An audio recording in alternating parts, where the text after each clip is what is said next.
Hey guys, I'm Kristin Samuelson, Managing Editor for RedEye, and I have here with us today Eric Hutchinson. He is playing the Park West in Chicago. How you doing? I'm good, how are you? I'm good. Okay, so we have a couple quirky questions for Eric, but then also we're going to be heading into a little game that he has, yay, agreed to play with us. So just to start it off, the first burning question I have for you is, had you ever watched Grey's Anatomy before you knew that your song was going to be premiering that season? Great question. Yeah, I like Grey's Anatomy, and I used to love watching it. It used to be on Sunday nights, is that right? Yes. I really liked it on Sunday night. It was a nice, like, end of the week. I get what's called the Sunday night blues. I also like the Sunday night blues. Yeah, you need something to take the edge off, and Grey's Anatomy used to be that thing for me. Me too. Now it's just heroin. That's a good alternative. Did you ever cry at Grey's Anatomy? I don't know, I may have. Yeah. Maybe you should have. Back in the day. So I've seen, tell me if I'm wrong, you've not been on Jimmy Fallon yet, right? No. Okay. I'm trying. But you've done Kimmel. Did Kimmel, did Conan 3 times, Leno, Craig Ferguson, who's gone now. Trying to get on Fallon, though, that'd be fun. Okay, well, if you were to be on Fallon, you know how he does all the quirky games? Yeah. What do you think your game would be? I'd like to try the lip sync challenge, I guess, or I actually have another game that I saw someone play that I'm like, why are they not doing this on Fallon? What? And that's this one where like you have someone else use your hands and you have to like make breakfast and stuff like that, and it's, that's what I'm gonna pitch when I'm on the show. Okay, all right. Maybe we can do it now and show him how good you are at it, and then he'll be like, I need to have Eric Hutchinson on my show. Maybe, right. Maybe. We'll save that if we have a little time at the end. Perfect. Okay, so you have, like, I think a lot of people, at least I've read before, that you are happy when you make other people happy with your music. Yeah, I'd say so. And even though sometimes you write about maybe a little bit darker stuff, you still do it in a way that's upbeat and it still makes people jive along, makes people happy. Yeah, I just feel like when I'm writing songs, if I'm not tapping my foot, I get bored really quickly, so the songs tend to be upbeat, you know. Okay.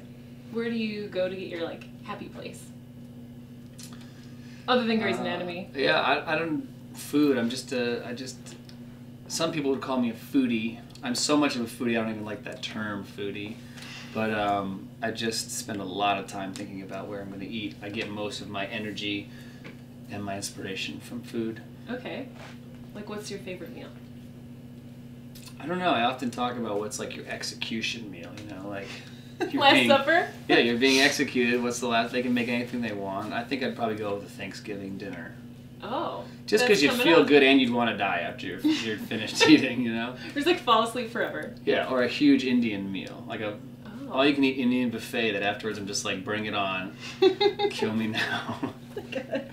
We were talking to some of your bandmates about what you guys are going to eat on the road for Thanksgiving. Because you don't have to perform that night, right? We do not, because nobody would come. The people that show up for the Thanksgiving show, you do not want to do that show for them.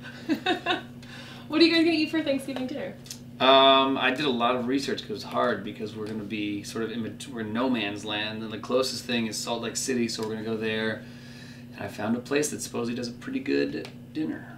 Really? So we'll see. We'll be all together. It's my first time being on tour on Thanksgiving. Okay. So. All right. But a few years ago, I was in the Thanksgiving Day parade. Ooh, playing on a huge turkey float. And it was it was one of the best things I've ever done in my life. It was great. That's cool. Are you gonna ever get to do that again? I keep asking, and they're like, no, one time, dude. You get the turkey float, stop getting greedy. What was your home life growing up in DC, right? Yeah I'd say broken, battered. Clearly led you to these upbeat songs that you now write. I had a pretty musical family, and I was the oldest of 4, and so from the very beginning I was kind of corralling my brothers and sisters and my neighbors into like doing plays and making music and fake radio shows and stuff like that. That's cool. Kind of always been bossing people around, and now I do it with really great musicians. What was like your radio show topic? It was like shock jock morning radio kind of stuff. Okay. And we'd play songs and record it, so one of these days I'll post it. You should. I don't think so. I think if anything's going to get you on Fallon, it's going to be that radio show. Yes, absolutely. I just had one final question for you. Okay, toured with One Republic. Correct. How often did they get asked if they were One Direction? I toured them before One Direction was around, so it wasn't that much. But okay. whenever anyone asks us when we're on tour what band we are, because we roll in and people know instantly we're a band, I always say we're One Republic. Okay. And your reaction is? And their reaction is cool. And then we go along our way, because that's what, that's what it is. Like, you want to know what the band is. If it's too intense of a band, if I say we're U2, then people are going to go crazy. Right. They're going to want to know where Bono is. So. Well, one last question. Mm-hmm. Kelly Clarkson, you were on tour with her. No one thought she was One Direction. No? Okay, all right. Did you ever play an American Idol-esque game with her? When I was on tour with Kelly Clarkson, which was a long time, it was like almost 6 months, I would go out every night and sing a Michael Jackson song with her on stage. Ooh. We would do Rock With You, and it was very intimidating. Yeah. You know, I like to think I have a powerful voice, but it's not till you're up there, standing on stage with going line for line with the first American Idol, that you get a little overpowered. So that's the closest we got to an American Idol type game. Except sometimes we would rent a Jetta and then run around in fast motion and clean it and drink Pepsi or something. So Do you what's your most exciting song to sing tonight? I just really love getting to do all these songs. It's like my third album's out. There's a nice mix of all the albums in the show. To me, there's no filler anymore. We can kind of it's just a high energy show the whole way, and I just love getting to keep hitting. And so I don't know, I like all of it, but we close the show with the song Forever. That's on my new album, and it's almost sort of EDM-esque. Cool. And it's a lot of fun. I go out in the crowd and dance and throw confetti, and sweet. It's a party. It's a prom night crammed into 3.5 minutes. All right. Okay, do you want to play the game for Jimmy? Let's try it. What should we make then? Oh no, that game is not going to work right now. You need smocks and props. All right, that game we'll hold off for you, Jimmy Fallon. Wait for it. He's going to be a really good guest for you. But you will do this fun, depressing, turned upbeat song game with me. We're going to try it. Okay. We're going to try it. I used to play Hallelujah a lot, so maybe we could try that one here. Let's do it. You just want me to make it sound upbeat. I want you to, do your Eric Hutchinsonizing to this song.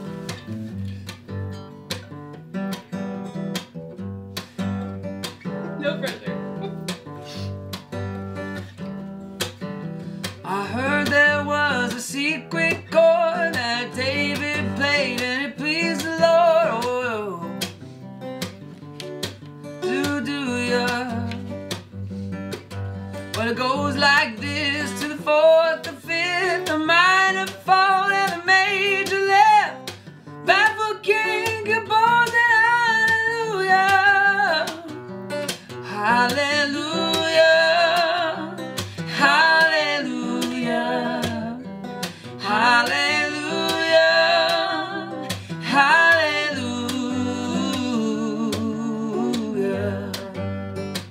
Does it sound upbeat enough? Nice that harmonies. Sounds very... There's sneaking harmonies in here. You know, I just have to do it. This is very upbeat, I think. Alright, one more verse. Here we go. Well, your faith was strong, but you needed proof. Saw her bathing on the roof. Her beauty and the moonlight overthrew ya.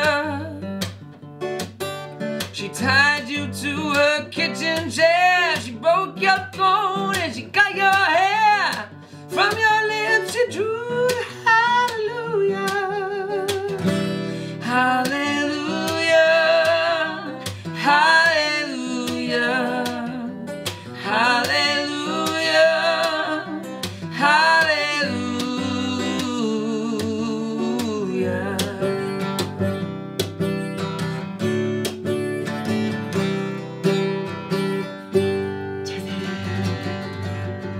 That was very upbeat. Thank you. That was pretty upbeat.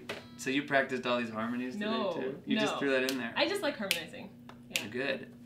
It's not my favorite Simon and Garfunkel song, but... Do you have a favorite? We could do that. Yeah, but those are the upbeat ones. I'm creeping. I mean, nothing's happier than reggae.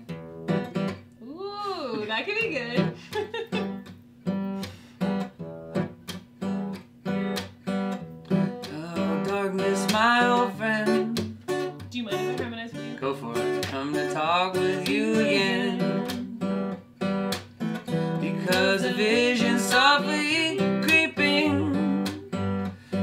planted seeds while I was sleeping, and the vision that was planted in my brain still remains with the sound of silence. And in the naked light I saw 10,000 people, maybe more, people talking without speaking. Page turns and voices never share. No one there disturb the sound of silence. That was sort of upbeat. That was upbeat. It was way more upbeat than Centigraph. Thank you. We don't have to do more. I know you have to like actually go put on a show now. I do have a show to do. Is there anything you want to leave Chicago last remarks with? Like, we love your pizza, or, you know. We love your pizza. Well, you can't steal the one I gave you. Okay, got it. No, if I could be serious for a second. Okay. I've been playing Chicago for a long time, and I really appreciate everyone who comes out to the shows. I used to play Shubas, and I started from just an opening act, and then I would come back, and I would be thrilled with 20 people, which is about how many people we have in this room right now. And to have a full house of real fans out there every time we come back means a lot to me. So thank you guys for coming out. And if you're not here, screw you. Hopefully you come next time. But yeah, I love playing here. Awesome. Where can fans find your pure fiction? iTunes, Spotify, any place that you can hear music, I guess. All right. And yeah, follow me on Twitter, Instagram. Those are good ways to know what's going on with me. At Eric Hutchinson. At Eric Hutchinson. All right. Thanks, guys. Used to be on Sunday nights, is that right? Yes. I really liked it on Sunday night. It was a nice, like, end of the week. I get what's called the Sunday night blues. I also like the Sunday night blues. Yeah, you need something to take the edge off, and Grey's Anatomy used to be that thing for me. Me too. Now it's just heroin. And 3 times, Leno, Craig Ferguson, who's gone now. Trying to get on Fallon, though, that'd be fun. Okay, well, if you were to be on Fallon, you know how he does all the quirky games? Yeah. What do you think your game would be? I'd like to try the lip sync challenge, I guess, or... Hey guys, I'm Kristin Samuelson, managing editor for RedEye, and I have here with us today Eric Hutchinson. He is playing the Park West in Chicago. How you doing? I'm good, how are you? I'm good. Okay, so we have a couple quirky questions for Eric, but then also we're going to be heading into a little game that he has, yay, agreed to play with us. So just to start it off, the first burning question I have for you is, had you ever watched Grey's Anatomy before you knew that your song was going to be premiering that season? Great question. Yeah, I like Grey's Anatomy, and I used to love watching it. That's a good alternative. Did you ever cry at Grey's Anatomy? I don't know, I may have. Yeah. Maybe you should have. Back in the day. So if you, so I've seen, tell me if I'm wrong, you've not been on Jimmy Fallon yet, right? No. Okay. I'm trying. But you've done Kimmel. Did Kimmel, did Conan.